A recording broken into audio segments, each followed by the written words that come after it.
প্রিয় দর্শক, সালাম ও শুভেচ্ছা।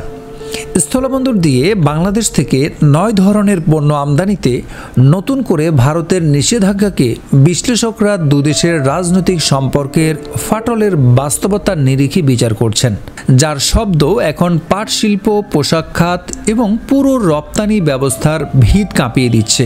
2024 সালের অগাস্টে শেখ হাসিনা সরকারের পতনের পর থেকেই বাংলাদেশ ভারত সম্পর্কে শুরু হয় এক অদৃশ্য টানাপোড়েন।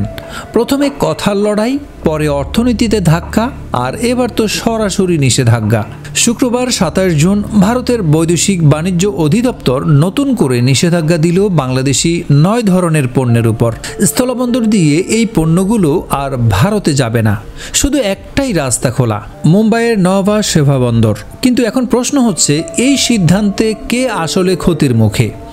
বাংলাদেশ থেকেই শুধু পাট রপ্তানি হয় প্রায় $15 কোটি, যার 95% যায় স্থলবন্দর দিয়ে। এখন তা বন্ধ। আর এই তালিকায় রয়েছে পাটের রোল, সুতা, কাপড়, এমনকি কাঁচা পাট, যা আমাদের কৃষি শিল্পের প্রাণ। বিশ্লেষকরা বলছেন, এই ধাক্কা এতটাই বড় যে তা শুধু রপ্তানিতে নয়, হাজার হাজার শ্রমিকের জীবিকা, মিল মালিকদের অস্তিত্ব, এমনকি বৈদেশিক মুদ্রা অর্জনের পথকেও ক্ষতিগ্রস্ত করবে। আবারও মনে করিয়ে দিচ্ছে 2017 সালে ভারতের সেই অ্যান্টি ডাম্পিং শুল্কের দুঃসময়, যে শুল্ক 2020 সালে আরও 5 বছর বাড়ানো হয়। তারপরেও বাংলাদেশি পাট ভারতের বাজারে জায়গা করে নিয়েছিল। কিন্তু এবার এটা কি কেবল অর্থনীতির কথা, নাকি কূটনৈতিক বার্তা? গত 3 মাসে 3 দফা নিষেধাজ্ঞা, পোশাক, প্লাস্টিক, খাবারদ্রব্য, ট্রান্সশিপমেন্ট সুবিধা প্রত্যাহার, সব মিলিয়ে যেন স্পষ্ট এক বার্তা।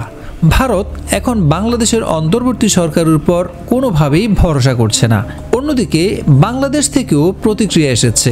ভারত থেকে সুতা আমদানি বন্ধ এবং পাল্টা নিষেধাজ্ঞা, যার ফলে দুই দেশের মধ্যে সম্পর্ক এখন একেবারেই উত্তপ্ত। তবুও সরকার এখনও নিশ্চুপ। বাণিজ্য মন্ত্রণালয় কথা বলছে না, আলোচনার উদ্যোগ দৃশ্যমান নয়। অথচ ভারত থেকে $900 কোটি পণ্য আমদানি করে বাংলাদেশ, আর রপ্তানি করে মাত্র $157 কোটি মতো। এই ভারসাম্যহীন অবস্থায় বাংলাদেশ কি পারবে এই রাজনৈতিক চাপে নিজেদের অর্থনীতি টিকিয়ে রাখতে? ব্যবসায়ীরা বলছেন, এবার নৌপথে রপ্তানি বাড়াতে হবে, ফিনিশ গুডসের দিকে যেতে হবে। কিন্তু বাস্তবতা হলো, স্থলবন্দর বন্ধ মানেই তাৎক্ষণিক বিপর্যয়।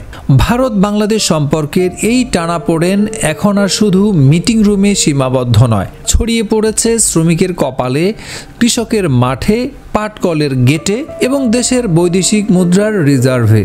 এখন সময় দুই দেশের পক্ষেই দায়িত্বশীল ও কৌশলী সিদ্ধান্ত নেওয়ার, কারণ এই কূটনৈতিক সংঘাত দীর্ঘস্থায়ী হলে হারবে সবাই, কিন্তু বেশি ক্ষতিগ্রস্ত হবে বাংলাদেশ। এটা শুধু বাণিজ্য নয়, এটা আঞ্চলিক ভারসাম্য, আত্মমর্যাদা এবং কূটনীতির লড়াই। একজন বাংলাদেশি কিংবা ভারতীয় হিসেবে দুদেশের চলমান এই সম্পর্ককে কিভাবে দেখছেন?